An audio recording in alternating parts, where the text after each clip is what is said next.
Hello বন্ধুরা, আমার নাম রূপা দেবী। আজকে আমি তোমাদেরকে যে গল্পটি বলবো সেটি আমার দেবরকে নিয়ে, যেখানে বিয়ের পর দেবরের সাথে আমার যা হতো। বন্ধুরা, বাকিটা গল্পেই বলছি। আশা করি বন্ধুরা তোমরা আমার পুরো গল্পটি মনোযোগ সহকারে শুনবা, নিশ্চয়ই অনেক মজা পাবা। তাহলে চলো বন্ধুরা, আর কথা না বাড়িয়ে মূল গল্পে চলে যাই। বন্ধুরা, আমি কলকাতার একজন মেয়ে, মা বাবার একমাত্র সন্তান হওয়ায় খুব আদরে যত্নে বড় হয়েছি। ছোটবেলা থেকেই পড়াশোনায় বেশ ভালো ছিলাম, আর নিজের স্বপ্নগুলোকে সত্যি করার জন্য সব সময় চেষ্টা করতাম। বড় হয়ে আমি একজন ডাক্তার হয়েছি। মানুষের সেবা করার এই সুযোগটা পেয়ে আমি নিজেকে খুব ভাগ্যবান মনে করি। পরিবার আর বন্ধুরা সবাই বলে আমি নাকি দেখতে বেশ সুন্দরী, তবে আমার কাছে সৌন্দর্যের চেয়ে মানুষের ভেতরের গুণটাই বেশি গুরুত্বপূর্ণ। আমার জীবনটা বেশ গোছানো আর সুন্দরভাবেই চলছিল, যতক্ষণ না পর্যন্ত আমার জীবনে সেই গুরুত্বপূর্ণ অধ্যায়টা শুরু হলো, মানে বিয়ে। আমার বিয়েটা হয়েছিল কলকাতারই এক সম্ভ্রান্ত পরিবারে। আমার স্বামী আদৃশ একজন খুব ভালো মনের মানুষ। শুধু তাই নয়, আমার শ্বশুরবাড়ির প্রত্যেকেই আমাকে খুব ভালোবাসতেন। আমার শাশুড়ি সমাদেবী তো আমাকে নিজের মেয়ের মতোই স্নেহ করতেন। আমি খুব অল্প সময়ের মধ্যেই সেই বাড়ির একজন হয়ে উঠেছিলাম। আমাদের পরিবারে ভালোবাসা, সম্মান আর সুখের কোনো কমতি ছিল না।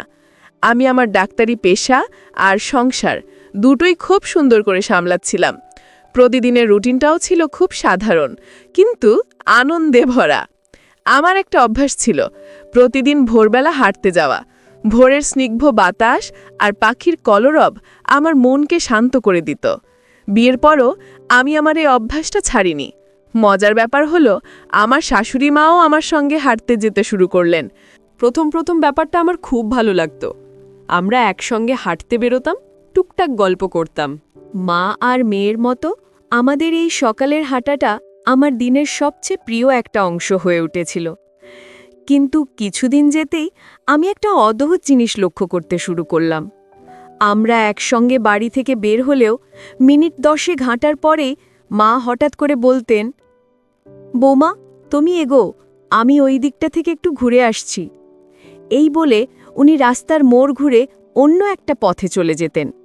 প্রথম দিকে আমি ভাবতাম হয়তো উনি ওনার কোনো পরিচিত কারোর সাথে দেখা করতে বা অন্য কোনো কাজে যাচ্ছেন, তাই আমি বিশেষ কিছু মনে করিনি। ধীরে ধীরে এটা একটা নিয়মে পরিণত হলো।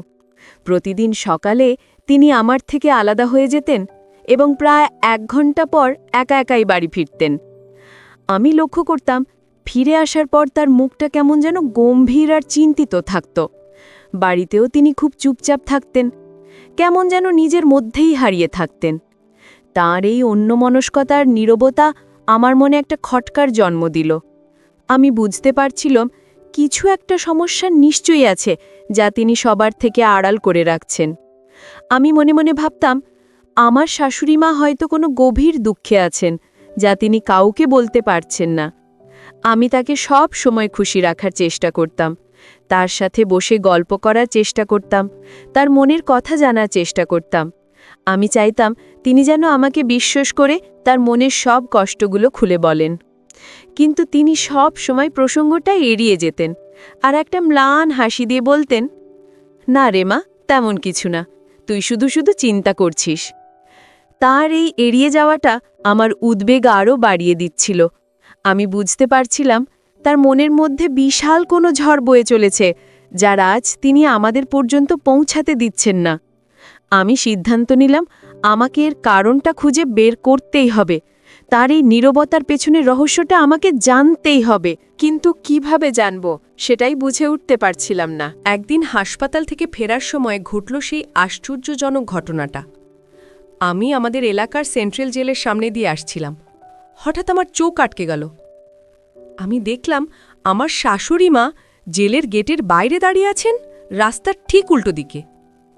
তার মুখে ছিল একরাশ উদ্বেগ আর যন্ত্রণা। আমি তাকে দেখে এতটাই অবাক হয়ে গিয়েছিলাম যে কি করব বুঝে উঠতে পারছিলাম না।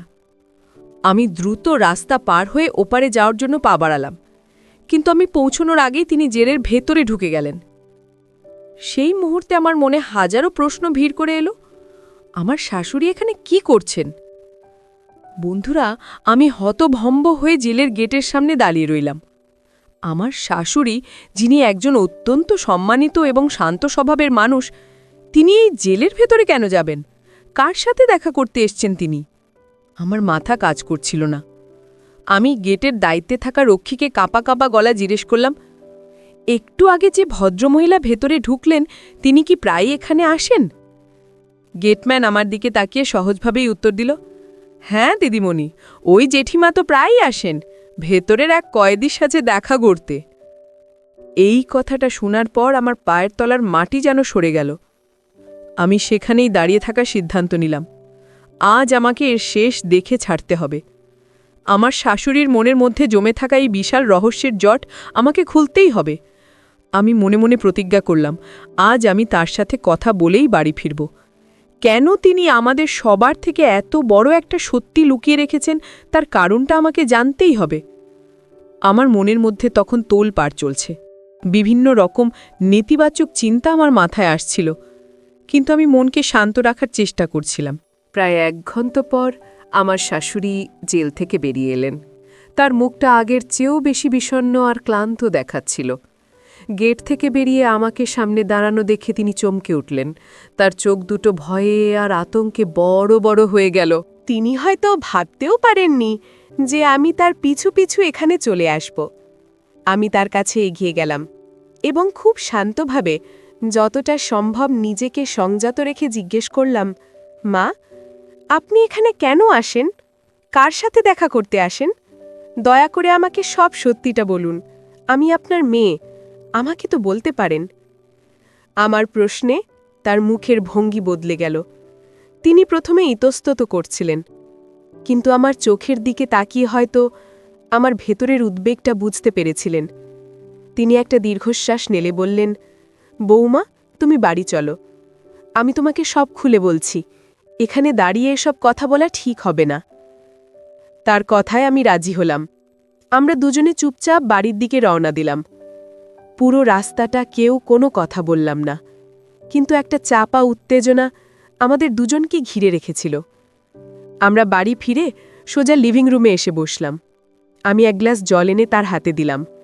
তিনি জলটা খেয়ে কিছুক্ষণ চুপ করে রইলেন। তারপর আমার দিকে তাকিয়ে খুব শান্ত কিন্তু দৃঢ় গলায় তার জীবনের সেই লুকিয়ে রাখা ঘটনাটা বলতে শুরু করলেন। তিনি বললেন, আমার বিয়ে খুব বড়লোক পরিবারে হয়েছিল। তোমার শ্বশুর আমাকে খুব ভালোবাসত। পরিবারের বড় বউ হওয়ার কারণে সবাই আমাকে খুব সম্মান করত। আমার কথায় বাড়ির সবাই উঠতও বসত। এর আরেকটা কারণ ছিল যে পুরো পরিবারের একমাত্র আমারই ছেলের সন্তান ছিল। তার কথাগুলো শুনতে শুনতে আমি যেন এক অন্য জগতে চলে যাচ্ছিলাম। তিনি বলতে লাগলেন, আমার 4-4টে ছেলে ছিল, কিন্তু আমার কোনো মেয়ে ছিল না। আমার মেয়ের খুব শখ ছিল। আমি ভগবানের কাছে সবসময় প্রার্থনা করতাম যেন আমার একটা মেয়ে হয়, কিন্তু ভগবান হয়তো আমার কপালে মেয়ে লেখেননি। আমি চেয়েছিলাম আমার প্রথম সন্তান যেন মেয়ে হয়, কিন্তু আমার সেই ইচ্ছা পূরণ হয়নি।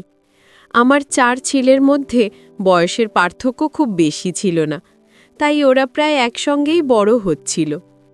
তিনি বলতে থাকলেন, আমার ছেলেরা খুব বিনম্র, ভদ্র এবং সুন্দর ছিল। আমি ওদেরকে খুব ভালোভাবে মানুষ করেছিলাম। ওদেরকে নিয়ে আমার খুব গর্ব হতো। ওরা ছিল আমার পৃথিবী। কিন্তু আমার 4র্থ ছেলের যখন 2 বছর বয়স, তখন একটা গাড়ি অ্যাক্সিডেন্টে তোমার শ্বশুর মারা যান। আমার মাথায় যেন আকাশ ভেঙে পড়েছিল। একা হাতে 4 ছেলেকে মানুষ করা, বিশাল সম্পত্তি সামলানো, সব কিছু আমার ওপর এসে পড়েছিল। কিন্তু আমি হার মানিনি। আমার ছেলেদের মুখের দিকে তাকিয়ে আমি নতুন করে বাঁচার শক্তি খুঁজে পেয়েছিলাম। আমার শাশুড়ির জীবনের এই কষ্টের কথাগুলো শুনে আমার চোখে জল চলে এসেছিল। আমি ভাবতেও পারিনি তার হাসি খুশি মুখের আড়ালে এত বড় একটা যন্ত্রণা লুকিয়ে আছে। তিনি তার গল্প বলতে থাকলেন, যে গল্পটা ধীরে ধীরে এক ভীতিকর রহস্যের দিকে মোড় নিচ্ছিল। আমি মন দিয়ে তার প্রত্যেকটা কথা শুনছিলাম, কারণ আমি জানতাম এই গল্পের শেষেই আমার সব প্রশ্নের উত্তর লুকিয়ে আছে। বন্ধুরা, আমার শাশুড়ি একটা দীর্ঘশ্বাস ফেলে আবার বলতে শুরু করলেন, আমার বড় ছেলের বয়স তখন যুবককাল শুরু হয়েছে, আর আমার ছোটবেলার বান্ধবী জিষ্ণুকা তার মেয়ে মাধবীকে নিয়ে আমাদের বাড়িতে বেড়াতে এলো। মেয়েটা ভদ্র, শান্ত আর ভীষণ আন্তরিক ছিল। প্রথম দেখাতেই সবার মনে জায়গা করে নিল। আমার যেহেতু কোনো মেয়ে ছিল না, তাই মাধবীকে দেখে আমার ভেতরের মাতৃস্নেহ যেন উথলে উঠেছিল। আমি ওকে কাছে টেনে নিয়ে খুব আদর করলাম। জিষ্ণুকা আমার কাছে এসে কাঁদতে কাঁদতে বলল, সোমা, আমাদের অবস্থা খুব খারাপ। মেয়ের বাবা ব্যবসায় সব টাকা খুইয়েছে। মেয়েকে ঠিকমতো মানুষ করার মতো অবস্থাও আমাদের নেই। তুই যদি ওকে নিজের কাছে রাখিস তাহলে খুব উপকার হয়। ও তোর কাছেই মানুষ হোক। বান্ধবীর চোখের জল আর মাধবীর সরল মুখটা দেখে আমি আর না করতে পারলাম না। আমি সঙ্গে সঙ্গে রাজি হয়ে গেলাম। মাধবী সেদিন থেকেই আমাদের বাড়িতে থাকতে শুরু করল।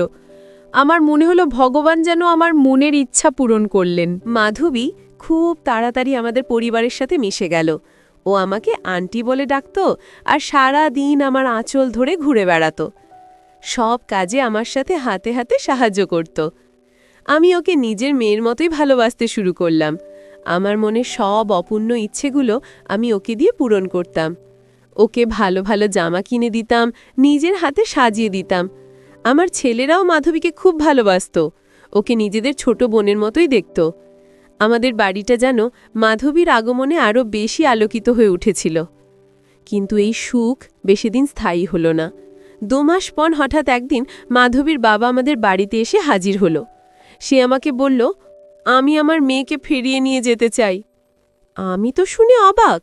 আমি বললাম, কেন? মাধবী তো এখানে খুব ভালো আছে। তখন লোকটা তার আসল উদ্দেশ্যটা প্রকাশ করল।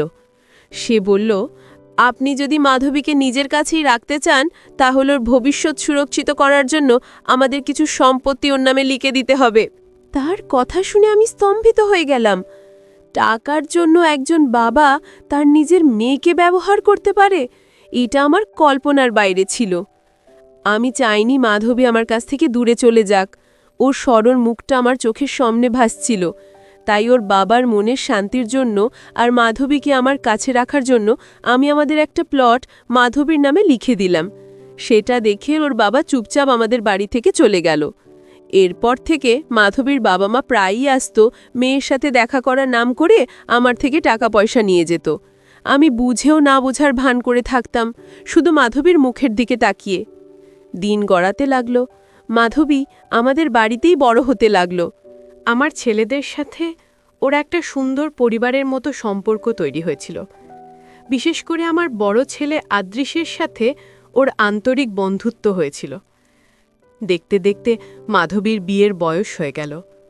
আমি ওর জন্য ভালো পাত্র খোঁজা শুরু করলাম। আমি চেয়েছিলাম ওর বিয়েটা খুব ধুমধাম করে দেব, যাতে ওর কোনো অভাব না থাকে। পাত্র খোঁজার মাঝেই একদিন আমার বান্ধবী জিষ্ণুকা আমাদের বাড়িতে এলো। এসে আমাকে বলল, সোমা, তুই যখন মাধবীকে এত ভালোবাসিস তখন কেন ওকে বাইরের বাড়িতে পাঠাবি? নিজের পরিবারেই যদি উপযুক্ত হয় তাহলে ভাবতে পারিস। আমি ওর কথার মানে বুঝতে না পেরে জিজ্ঞেস করলাম, কিভাবে? সে তখন বলল, তোর বড় ছেলে আদ্দিশের সাথে মাধবীর বিয়ে দিয়ে দে, তাহলে ও আমাদের সবার চোখের সামনেই থাকবে। ওর কথা শুনে আমি চমকে গেলাম। বললাম, সেটা কি করে সম্ভব? আদৃশ তো মাধবীকে নিজের ছোট বোনের মতো দেখে। কিন্তু জিষ্ণুকা আমাকে বোঝাতে লাগলো, ওরা তো আপন ভাই বোন নয়, মুখে ডাকা ভাই বোনের মধ্যে বিয়ে হতেই পারে, এতে কোনো সমস্যা নেই। তার কথাগুলো আমার মনেও কিছুটা প্রভাব ফেলল। আমিও ভাবলাম, বাইরের কোনো অজানা মেয়েকে বাড়ির বউ করে আনার চেয়ে মাধবী অনেক ভালো। সে আমাদের বাড়ির সব কিছু চেনে, সবাইকে জানে, ঘরের কথা ঘরেই থাকবে। এই ভেবে আমি আদৃশের সাথে কথা বলার সিদ্ধান্ত নিলাম। বন্ধুরা, আমি আমার বড় ছেলে আদৃশকে ডেকে মাধবীর সাথে বিয়ের প্রস্তাবটা দিলাম। আমার কথা শুনে ও প্রথমে আকাশ থেকে পড়ল। ও অবাক হয়ে আমাকে বলল, মা, তুমি এটা কি বলছো? মাধবীকে আমি সবসময় আমার ছোট বোনের চোখে দেখেছি। ওর সাথে বিয়ের কথা আমি ভাবতেও পারি না। এটা সম্ভব নয়। আদৃশ কোনোভাবেই এই বিয়েতে রাজি হচ্ছিল না। ওর যুক্তি ছিল যে সম্পর্কটা ছোটবেলা থেকে ভাই বোনের মতো, সেটাকে হঠাৎ করে স্বামী স্ত্রীর সম্পর্কে বদলে দেওয়াটা খুব অস্বাভাবিক এবং অন্যায়। কিন্তু আমি তখন জিষ্ণুকার কথায় এতটাই প্রভাবিত হয়ে পড়েছিলাম যে আদৃশের কোনো কথাই আমার কানে ঢুকছিল না। আমার মাথায় শুধু একটাই চিন্তা ঘুরছিল, মাধবীকে বাড়ির বউ করে আনলে ও সব সময় আমার চোখের সামনে থাকবে, আর বাইরের কোনো মেয়ে এসে পরিবারের শান্তি নষ্ট করতে পারবে না। আমি আদৃশকে নানাভাবে বোঝাতে লাগলাম। আমি ওকে আমার একাকিত্বের কথা বললাম, আমার ইচ্ছের কথা বললাম। আমি ওকে বললাম, আমি যদি মাধবীকে আমার বড় ছেলের বউ হিসেবে পাই তাহলে আমি খুব খুশি রব। শেষ পর্যন্ত মায়ের মুখের দিকে তাকিয়ে আর আমার অনুরোধ ফেলতে না পেরে আদৃশ বিয়েতে রাজি হয়ে গেল। ওর চোখে মুখে আমি কোনো আনন্দ দেখতে পাইনি, বরং একটা চাপা কষ্ট আর দ্বিধা দেখতে পেয়েছিলাম। কিন্তু আমি ভেবেছিলাম বিয়ের পর সব ঠিক হয়ে যাবে, ভালোবাসা ধীরে ধীরে তৈরি হয়ে যাবে। আমি খুব ধুমধাম করে আদৃশ আর মাধবীর বিয়ের আয়োজন করলাম। পুরো বাড়ি আলোয় সেজিয়ে উঠল, আত্মীয় স্বজনে ভরে গেল। আমি নিজের হাতে মাধবীকে কনের সাজে সাজিয়ে দিলাম। ওকে দেখে আমার মনে হচ্ছিল যেন আমার নিজের মেয়েরই বিয়ে হচ্ছে। বিয়েটা খুব ভালোভাবে সম্পন্ন হলো। সব নিয়ম কানুন শেষে আমি ওদের দুজনকে আশীর্বাদ করে ওদের ঘরে পাঠিয়ে দিলাম। অতিথিরা তখনও বাড়িতেই ছিল, সবাই খাওয়া দাওয়ার গল্পগুজবে ব্যস্ত। আমি আমার ঘরে এসে বসলাম, মনটা খুব শান্ত আর তৃপ্ত লাগছিল। আমার মনে হচ্ছিল আমি আমার জীবনের একটা বড় দায়িত্ব সম্পন্ন করেছি। কিন্তু আমার এই শান্তি বেশিক্ষণ স্থায়ী হলো না। কিছুক্ষণ পরেই আদৃশের ঘর থেকে একটা তীব্র চিৎকারের আওয়াজ এলো। প্রথমে একটা মেয়ের কান্নার আওয়াজ, তারপর আদৃশের রাগী গলার স্বর। আমি তো ভয়ে আর আতঙ্কে জমে গেলাম। হে ভগবান, কি হলো ওদের ঘরে? এই ভাবতে ভাবতে আমি দৌড়ে ওদের ঘরের দিকে গেলাম। আমার চিৎকারে বাড়ির অন্যরাও চমকে উঠল, সব অতিথিরাও ঘাবড়ে গেল। সবাই ভাবছিল নতুন বরবউয়ের ঘরে আবার কি হলো। ওদের ঘরের দরজাটা খোলাই ছিল। আমি ভেতরে ঢুকে যে দৃশ্য দেখলাম তার জন্য আমি একেবারেই প্রস্তুত ছিলাম না। আমার ছেলে আদৃশ সোফায় বসে রাগে ফুঁসছিল, আর আমার নতুন বউ মাধবী ঘরের মাঝখানে দাঁড়িয়ে ফুপিয়ে ফুপিয়ে কাঁদছিল। ওর কনের সাজ তখনও মোছেনি, তার মধ্যেই এই অবস্থা। আমি দৌড়ে গিয়ে মাধবীকে জড়িয়ে ধরলাম। ওকে জিজ্ঞেস করলাম, কি হয়েছে মা, কাঁদছিস কেন? আদৃশ, কি করেছিস তুই? মাধবী কোনো কথা বলল না, শুধু কেঁদেই চলল। তখন আদৃশ উঠে দাঁড়িয়ে একটা অপ্রত্যাশিত কথা বলল। ও খুব শান্ত কিন্তু কঠিন গলায় বলল, মা, আমি মাধবীকে তালাক দিয়ে দিয়েছি। ওর কথা শুনে আমার মাথায় যেন বাজ পড়ল। আমি বিশ্বাস করতে পারছিলাম না আমার নিজের কানকে। বাড়ির সব অতিথিরা অবাক হয়ে আমাদের দিকে তাকিয়ে রইল। তারা হয়তো নিজেদের জীবনে এমন ঘটনা দেখেনি যে নতুন বউ ঘরে আসতে না আসতেই বর তাকে তালাক দিয়ে দিল। আমি রাগে, অপমানে আর হতাশায় জ্ঞান হারিয়ে ফেলার মতো অবস্থায় ছিলাম। আমি এগিয়ে গিয়ে আদৃশের গালে সজোরে একটা চড় মারলাম। চিৎকার করে বললাম, তোর কি মাথা খারাপ হয়ে গেছে? তুই কি বলছিস, তোর হুঁশ আছে? আদৃশ শান্তভাবেই উত্তর দিল, মা, আমি ঠিকই বলছি। আমি সত্যি ওকে তালাক দিয়ে দিয়েছি। ওর শান্তভাব আমার রাগ আরও বাড়িয়ে দিল। আমি আবারও ওকে এক চড় মেরে জিজ্ঞেস করলাম, কিন্তু কেন? কারণটা কি? কি করেছে ও? কিন্তু আদৃশ কোনো উত্তর না দিয়ে চুপ করে রইল। ওর এই নীরবতা আমাকে পাগল করে দিচ্ছিল। বন্ধুরা, আদৃশের নীরবতা আমার রাগকে সপ্তমে চড়িয়ে দিল। আমি ওকে বাড়ি থেকে বেরিয়ে যেতে বললাম, চিৎকার করে বললাম, আজকের পর থেকে তুই আমাদের কাছে মরে গেছিস। কোনো দিনও যেন তোর মুখ আরে বাড়িতে না দেখি। আমার ছেলে একটা কথাও না বলে, তালাকের কারণটা না জানিয়েই বাড়ি ছেড়ে চলে গেল। আমার চোখের সামনে দিয়েও বেরিয়ে গেল। আমি ওকে আটকালাম না। আমার সম্মান, আমার গর্ব, আমার বিশ্বাস সব কিছুকেও এক মুহূর্তে ধুলায় মিশিয়ে দিয়েছিল। সব আত্মীয় স্বজনদের সামনে আমাদের মান সম্মান নষ্ট হয়ে গেল। এতগুলো লোকের সামনে আমার ছেলে আমার নাক কেটে দিয়েছিল। সবাই আমাকে বলতে লাগলো, এই কেমন ছেলে মানুষ করেছ। আমার বান্ধবী জিষ্ণুকাও সেখানে ছিল। সে তার মেয়ে মাধবীকে নিয়ে নিজের ঘরে চলে গেল।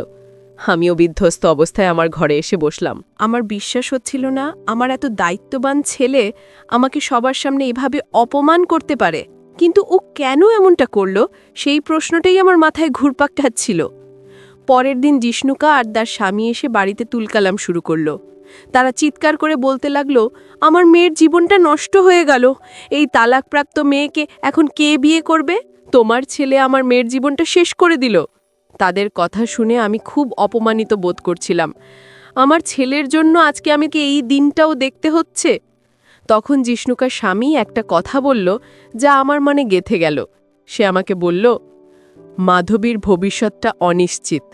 তুমি যদি ওর নিরাপত্তা নিশ্চিত করো তাহলে ওর জন্য ভালো হবে। তার কথাগুলো শুনে আমার মনে হলো আমি আমার বড় ছেলেকে আমার জীবন থেকে বের করে দিয়েছি, তাই ওর ভাগের সমস্ত সম্পত্তি আমি মাধবীর নামেই করে দেব। এতে হয়তো আমার পাপের প্রায়শ্চিত্ত হবে আর মাধবীর ভবিষ্যতও সুরক্ষিত থাকবে। আমি সেটাই করলাম। আমার বড় ছেলের ভাগের সব সম্পত্তি আমি মাধবীর নামে লিখে দিলাম। মাধবী আমাকে খুব ভালোবাসতো। ওর বাবা মা ওকে বাড়ি নিয়ে যেতে চাইলেও ও যায়নি। ও বলেছিল, এখন আন্টিই আমার মা, আমি এখানেই থাকব। ওর কথায় আমি মনে অনেক জোর পেয়েছিলাম। কিন্তু এর কিছুদিন পরেই আমার জীবনে আরেকটা বিপর্যয় নেমে এলো। আমার ছোট ছেলে যে সবে কলেজে উঠেছিল, সে এক ভয়ঙ্কর পথ দুর্ঘটনায় মারা গেল। এই ঘটনায় আমি পুরোপুরি ভেঙে পড়লাম। আমার একটা ছেলে বাড়ি ছাড়া আরেকজন আমাকে ছেড়েই চলে গেল। আমার মনে হচ্ছিল আমার বেঁচে থাকার আর কোনো অর্থ নেই। এই কঠিন সময়ে মাধবী আমার পাশে ছিল। ও আমাকে মায়ের মতো আগলে রেখেছিল, আমাকে অনেক সান্ত্বনা দিয়েছিল। ওর জন্যই হয়তো আমি সেই শোকটা সামলে উঠতে পেরেছিলাম। কিছুদিন পর জিষ্ণুকা আবার আমার বাড়িতে এলো। সে আমাকে বলল, সোমা, যা হওয়ার তা তো হয়েই গেছে, এখন ভবিষ্যতের কথা ভাব। মাধবীকে তোর প্রয়োজন, আর তোর দ্বিতীয় ছেলেরও একজন সঙ্গীর প্রয়োজন। তুই তোর দ্বিতীয় ছেলের সাথে মাধবীর বিয়ে দিয়ে দে। প্রথমে আমি ইতস্তত করছিলাম, কিন্তু তারপর ভাবলাম মাধবী আমার খুব কাছের, ও আমার সেবা যত্ন করে, আর আমার দ্বিতীয় ছেলেও একা, তাই আমি রাজি হয়ে গেলাম। আমি আমার দ্বিতীয় ছেলেকে ডেকে বললাম, আমি তোর বিয়ে মাধবীর সঙ্গে করাতে চাই। আমার দ্বিতীয় ছেলে আর মাধবীর বয়স প্রায় একই ছিল, কিন্তু ও বিয়েতে রাজি হচ্ছিল না। ও বলছিল, মা, আমি জানি না দাদা কেন ওকে তালাক দিয়েছিল। আসল কারণটা না জেনে আমি কি করে ওকে বিয়ে করব? কিন্তু আমি ওর কোনো কথা শুনিনি। আমি ওকে আমার দিব্যি দিয়ে রাজি করালাম। বললাম, তুই যদি মাধবীকে বিয়ে না করিস তাহলে আমার মরা মুখ দেখবি। মায়ের এই কথাটা শুনে ও আর না করতে পারল না। আবারও বিয়ের আয়োজন হলো, তবে এবার খুব সাদামাটাভাবে। মাধবীও বিয়েতে রাজি ছিল। সে বলেছিল, আন্টি, তুমি আমার মায়ের মতো, তুমি যা বলবে আমি তাই করব। ওদের দুজনের বিয়ে দেওয়ার পর আমার মনে ক্ষীণ আশা জেগেছিল, এবার হয়তো সব ঠিক হয়ে যাবে। কিন্তু মনের কোণে কোথাও একটা ভয়ও ছিল। আমি ভগবানের কাছে প্রার্থনা করছিলাম যেন আগের রাতের মতো কোনো অঘটন না ঘটে। কিন্তু আমার ভাগ্য হয়তো খারাপই ছিল। বিয়ের রাতে ঠিক সেই ঘটনাই ঘটল যেটার ভয় আমি পাচ্ছিলাম। আমার ছেলের ঘর থেকে আবার চিৎকারের আওয়াজ এলো। আমি ছুটে গিয়ে সেই একই দৃশ্য দেখলাম। আমার দ্বিতীয় ছেলেও মাধবীকে বিয়ের রাতেই তালাক দিয়ে দিল এবং কোনো কারণ না বলেই বাড়ি ছেড়ে চলে গেল। বন্ধুরা, আমার দ্বিতীয় ছেলেও একই কাজ করায় আমি সম্পূর্ণ দিশেহারা হয়ে পড়লাম। আমার মাথা কাজ করছিল না। এমন কি কারণ থাকতে পারে যে আমার দুই ছেলেই বিয়ের রাতে মাধবীকে ডিভোর্স দিয়ে দিল আর বাড়ি ছেড়ে চলে গেল? সবার সামনে আমরা আবার অপমানিত হলাম। লোকে কানাঘুষো করতে লাগলো, এদের পরিবারের উপর নিশ্চয়ই কোনো অভিশাপ লেগেছে। আমার বিষয়টা খুব সন্দেহজনক লাগছিল। কিছু তো একটা কারণ আছে যা আমি দেখতে পাচ্ছি না। ভুলটা কার? আমার ছেলেদের নাকি মাধবীর? এবারও মাধবী ওর বাবা মায়ের সাথে ফিরে গেল না। ও আমার বাড়িতেই থেকে গেল। কিন্তু ওর আচরণে অনেক পরিবর্তন এসে গিয়েছিল। ও এখন আর আমার সাথে বেশি সময় কাটাতো না। বেশিরভাগ সময়ই নিজের ঘরের দরজা বন্ধ করে থাকত। আমি দেখতাম ও সারা দিন ফোনে কথা বলতো। জিজ্ঞেস করলে বলতো, মায়ের সাথে কথা বলছি। মাঝে মাঝে খুব চিন্তিত হয়ে পড়ত, কাঁদত। আমি ভাবতাম ওর জীবনে এত বড় দুটো ঘটনা ঘটে গেছে, তাই হয়তো ওর মানসিক অবস্থা ঠিক নেই। আমার মনটা আসল সত্যটা জানার জন্যে উদ্গ্রীব হয়ে উঠেছিল। একদিন আমি অসুস্থ হয়ে পড়ায় আমার তৃতীয় ছেলেকে নিয়ে ডাক্তারের কাছে গেলাম। ডাক্তারের কাছ থেকে ফেরার পথে আমার খুব খিদে পেল। আমি ছেলেকে বললাম, চল কোনো রেস্টুরেন্টে গিয়ে কিছু খাই। আমরা একটা রেস্টুরেন্টের দরজার সামনে সবে এসে দাঁড়িয়েছি। এমন সময় আমার চোখ পড়ল ভেতরের একটা টেবিলের দিকে। আমি আমার বড় ছেলে আদৃশকে দেখলাম। ও কোনো একটা মেয়ের সঙ্গে বসে কথা বলছিল। মেয়েটা আমাদের দিকে পিঠ করে বসেছিল, তাই আমি ওর মুখ দেখতে পেলাম না। আমি আমার ছেলেকে নিয়ে চুপচাপ একটা কোণের টেবিলে বসলাম, যাতে ওরা আমাদের দেখতে না পায়। দূর থেকে ওদের কথা শোনা যাচ্ছিল না, কিন্তু আমি বুঝতে পারছিলাম ওরা কোনো গুরুতর বিষয় নিয়ে তর্ক করছে। কিছুক্ষণ পর আদ্রিশার সেই মেয়েটার রেস্টুরেন্ট থেকে বেরিয়ে গেল। মেয়েটার মুখ ওড়না দিয়ে ঢাকা ছিল, কিন্তু ওর হাঁটার ভঙ্গি আর গড়নটা আমার খুব চেনা লাগল।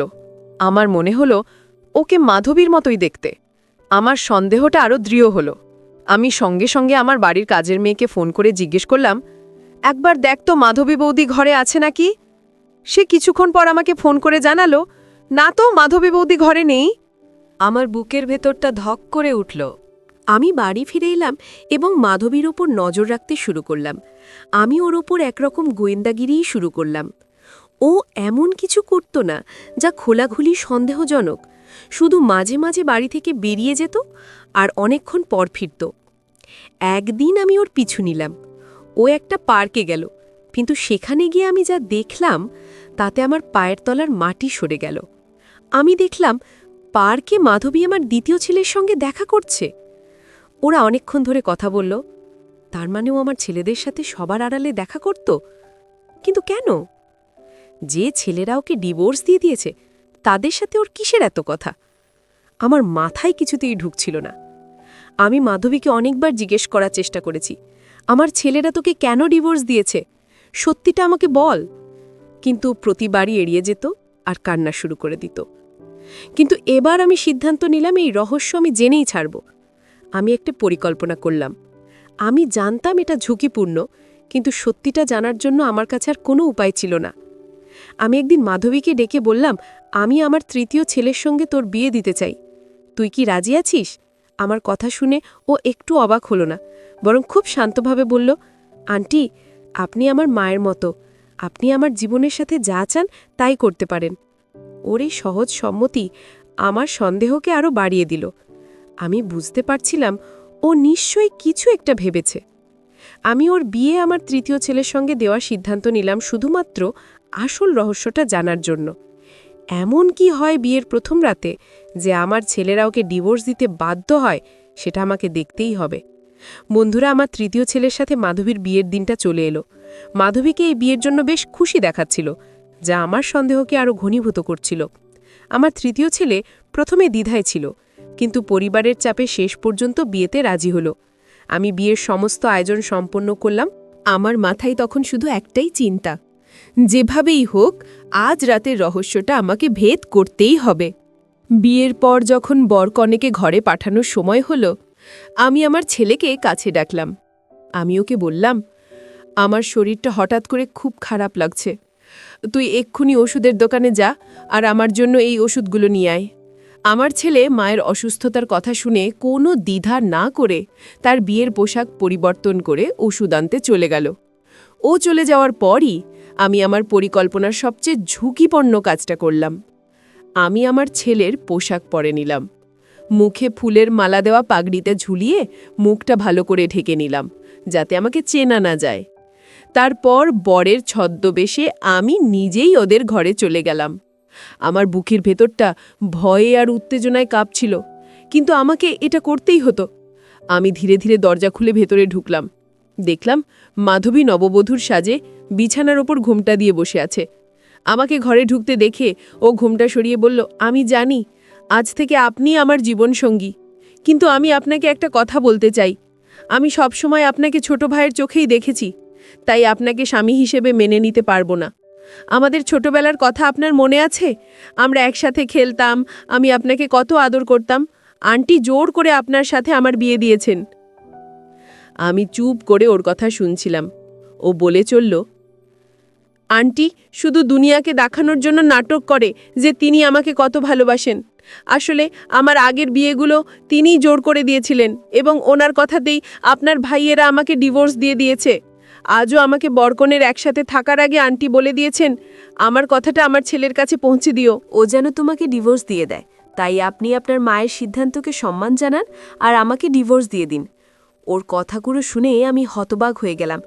ও আরও বলল, আপনার যদি আমার কথায় বিশ্বাস না হয় তাহলে আমার মাকে জিজ্ঞেস করে দেখতে পারেন। এই বলে ও ওর মাকে ফোন করল। কিছুক্ষণ পরেই আমার বান্ধবী জিষ্ণুকা সেই ঘরে এসে ঢুকল। সে আমাকে অর্থাৎ আমার ছেলেকে উদ্দেশ্য করে বলল, দেখো বাবা, মাধবী ঠিক কথাই বলছে। ও তোমাকে নিজের ভাইয়ের মতন মনে করে, তাই তোমার মায়ের উচিত হয়নি এই বিয়েটা দেওয়া। আমার মেয়ে অন্য একজনকে ভালোবাসে, তুমি ওকে ডিভোর্স দিয়ে দাও, যাতে আমি ওর বিয়ে ওর পছন্দের ছেলের সাথে দিতে পারি। আমার বান্ধবী আর মাধবী দুজনেই জানত না যে বরের ছদ্মবেশে ওখানে আমি দাঁড়িয়ে আছি। ওরা ভেবেছিল আমার ছেলে ওদের কথা শুনছে। আমি আর সহ্য করতে পারলাম না। আমার মনে হচ্ছিল এই ভয়ঙ্কর রহস্য আমার সহ্যের সীমা পেরিয়ে যাবে। আমি আমার মুখের উপর থেকে পাগড়িটা খুলে ফেললাম। আমাকে দেখে ওরা দুজন ভয়ে আটকে উঠল। মাধবী কাঁপা কাঁপা গলায় বলল, আন্টি, আপনি এখানে? ওরা ভাবতেও পারেনি যে আমি ওদের সব কথা শুনে ফেলব। আমি এগিয়ে গিয়ে মাধবীকে কড়া স্বরে বললাম, তুই আমাকে বছরের পর বছর ঠকিয়েছিস। তোর জন্য আমি আমার নিজের ছেলেদের হারিয়েছি। আমার বান্ধবী আমাকে শান্ত করার জন্য এগিয়ে এলো। আমি আর শুনতে চাইছিলাম না। তখন মাধবী বুঝতে পারল যে আমি সব জেনে গেছি। হঠাৎ করে ও আর ওর মা মিলে আমাকে আটকে ফেলল, আমার মুখ বন্ধ করে চেয়ারের সাথে বসিয়ে রাখল এবং ঘরের ভেতরে বন্ধ করে দিল। আমার পৃথিবীটা যেন এক মুহূর্তে অন্ধকার হয়ে গেল। বন্ধুরা, বাথরুমের অন্ধকারে চেয়ারে বাঁধা অবস্থায় আমি ছটফট করছিলাম। আমি চিৎকার করার চেষ্টা করছিলাম, কিন্তু মুখে কাপড় থাকায় কোনো আওয়াজ বেরোচ্ছিল না। আমি কখনো স্বপ্নেও ভাবিনি যাকে আমি নিজের মেয়ের মতো ভেবেছিলাম সে আমার সাথে এমন আচরণ করতে পারে। কিছুক্ষণ পর আমি আমার ছেলের গলার আওয়াজ শুনতে পেলাম। ও ওষুধ নিয়ে ফিরে এসে আমাকে খুঁজছিল। মাধবী ওকে মিথ্যে কথা বলে দিল যে আমি হয়তো নিজের ঘরে বিশ্রাম নিচ্ছি। আমার ছেলে আমাকে খুঁজতে খুঁজতে বাড়ির বাইরে চলে গেল। প্রায় 2 দিন আমি ওই অবস্থায় বন্দি ছিলাম। মাধবী দিনে একবার এসে আমাকে কোনো রকমে কিছু খাবার দিয়ে যেত। খিদে আর কষ্টে আমি কাঁদছিলাম, কিন্তু হাল ছাড়িনি। আমি অনবরত দড়িটা খোলার চেষ্টা করতে থাকলাম। 2 দিন ধরে চেষ্টা করার পর সন্ধ্যার দিকে আমি দড়িটাকে কিছুটা আলগা করতে সক্ষম হলাম। তারপর মাঝরাতে অনেক চেষ্টার পর আমি নিজেকে মুক্ত করলাম। সেই রাতে মাধবী যেই স্টোররুমের, ওরা আমাকে বাথরুম থেকে স্টোররুমে সরিয়েছিল। দরজা খুলল, আমি হাতে পাওয়া একটা লাঠি দিয়ে ওকে ঠেলে সরিয়ে দিলাম। ও ভারসাম্য হারিয়ে পড়ে গেল। আমি দৌড়ে স্টোররুম থেকে বেরিয়ে এলাম এবং চিৎকার করে আমার ছেলেকে ডাকতে লাগলাম। আমার আওয়াজ শুনে ও দৌড়ে আমার কাছে এলো। আমার বিধ্বস্ত অবস্থা দেখে ও চমকে গেল। আমি শুধু ওকে বলতে পারলাম, তোর বৌদি আমাকে বন্দি করে রেখেছিল। এইটুকু বলেই আমি অজ্ঞান হয়ে গেলাম। যখন আমার জ্ঞান ফিরল, আমি দেখলাম আমি হাসপাতালের বিছানায় শুয়ে আছি, আর আমার সামনে আমার সেই 2 বড় ছেলেও দাঁড়িয়ে আছে যারা বাড়ি ছেড়ে চলে গিয়েছিল। ওদের দুজনকে একসাথে দেখে আমি খুশিতে কেঁদে ফেললাম। আমার মনে হলো আমি যেন নতুন জীবন ফিরে পেলাম। আমার ছোট ছেলে আমাকে পুরো ঘটনাটা খুলে বলল। আসল সত্যিটা হলো, আমার বান্ধবী জিষ্ণুকা আর তার স্বামীর নজর প্রথম থেকেই আমার সম্পত্তির ওপর ছিল। আমার স্বামী মারা যাওয়ার পর ওরা মাধবীকে আমার কাছে পাঠিয়েছিল একটা দীর্ঘ মেয়াদী পরিকল্পনা করে। মাধবী বিয়ের রাতে আমার ছেলেদের বলতো, আমি আপনাকে ভাইয়ের মতো দেখি, আমি অন্য কাউকে ভালোবাসি, আমাকে আলাদা করে দিন। ওদের উদ্দেশ্য ছিল এক এক করে আমার ছেলেদের আমার থেকে দূরে সরিয়ে দিয়ে সব সম্পত্তির মালিক হওয়া। ওরা আমার ছেলেদের বোঝাতো যে আমি তাদের দূরে ঠেলে দিয়েছি, তাই তারা যেন আর বাড়ি না ফেরে। সবচেয়ে ভয়ঙ্কর সত্যিটা হলো, আমার ছোট ছেলের অ্যাক্সিডেন্টটা কোনো দুর্ঘটনা ছিল না। ওই 3 জন সম্পত্তিলোভী মানুষ পরিকল্পনা করে ওর দুর্ঘটনা ঘটিয়েছিল, ওকে শেষ করে দেওয়ার জন্য। কিন্তু ভগবানের কৃপায় ও বেঁচে গিয়েছিল। ওই 3 জন মিলে আমার হাসি খুশি সংসারটাকে তছনছ করে দিয়েছিল। যে মাধবীকে আমি মেয়ে ভেবে নিজের কাছে বড় করেছি, সে আমার পরিবারটাকেই শেষ করে দিয়েছে। আর এই সব কিছুর পেছনে ছিল ওর লোভী বাবা মায়ের প্ররোচনা। আজ ওরা 3 জনই তাদের কর্মফল ভোগ করছে। ওরা জেলে আছে। আমি মাঝে মাঝে জেলে যাই মাধবীর সাথে দেখা করতে, কারণ যাই হোক আমি ওকে নিজের মেয়ের মতোই ভেবেছিলাম, তাই ওকে দেখতে মন চায়। ও আমার কাছে এসে অনেক কাঁদে, ক্ষমা চায়, কিন্তু আমি ওকে ক্ষমা করতে পারি না, কারণ ও আমার কাছ থেকে আমার যে ছেলেকে কেড়ে নিয়েছে তাকে আমি আর কোনো দিনও ফিরে পাব না। আমার শাশুড়ি সোমাদেবী তার জীবনের এই ভয়ঙ্কর গল্পটা শেষ করে কান্নায় ভেঙে পড়লেন। আমি তাকে জড়িয়ে ধরে সান্ত্বনা দিলাম। আজ আমি বুঝতে পারলাম কেন তিনি প্রতিদিন সকালে অন্য পথে চলে যেতেন। তিনি আসলে তার মৃত ছেলের সমাধির কাছে যেতেন, তার সাথে কথা বলে মনের শান্তি খুঁজে নিতেন, আর মাঝে মাঝে জেলে যেতেন সেই প্রতারকদের মুখগুলো দেখতে। বন্ধুরা, গল্পের শেষে আমি তোমাদেরকে বলতে চাই, লোভ মানুষের বিবেককে নষ্ট করে দেয়। টাকার লোভে মানুষ যে কোনো খারাপ কাজ করতে পারে, কিন্তু সত্য কখনো চাপা থাকে না। আজ হোক বা কাল তা প্রকাশ পাবেই।